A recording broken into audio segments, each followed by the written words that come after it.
Le jour déclinait peu à peu. Les derniers rayons du soleil se faufilaient à travers les branches des arbres. Moko et Maïli se reposaient. Au-delà de la forêt, ils apercevaient la montagne. Soudain, une étonnante sonorité longue et mélodieuse envahit le paysage. On dirait que la montagne chante, dit Maïli. Tu crois qu'elle nous appelle ? Viens, dit Moko. Nous allons le découvrir. Et ils se mirent en marche, guidés par cette étrange musique.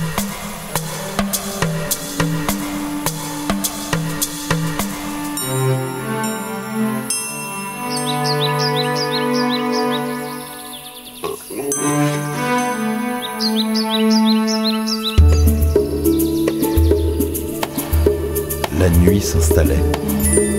Bientôt, il n'y eut que les timides rayons de lune pour éclairer le chemin. Et le chant des montagnes semblait s'éteindre dans l'obscurité. La montagne se tait. Nous l'avons peut-être dérangée, dit Maïli. Il commençait à atteindre les flancs rocailleux quand retentit ce chant bien curieux noyé dans un profond écho. Maïli voulut faire demi-tour. Ce sont les esprits de la montagne, ils ne veulent pas que l'on s'approche. N'aie pas peur, dit Moko.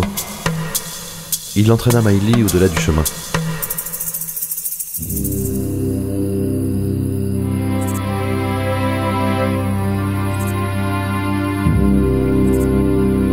Du sommet d'un rocher, un spectacle inattendu se présenta devant eux. Des hommes, assis par dizaines, soufflaient de tous leurs poumons dans d'immenses tubes en forme de cornes autour de brasiers éclairant la falaise. Maïli et Moko contemplèrent ce cortège de musique et de chants, de lumière et de sons toute la nuit. Au petit matin, ils s'étaient endormis.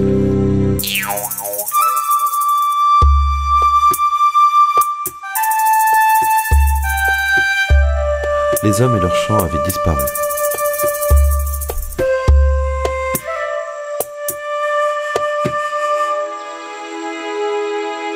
Un homme arriva et leur demanda : « Que faites-vous ici ? Avez-vous entendu le chant de la montagne ?» Maïli et Moko n'osèrent rien répondre.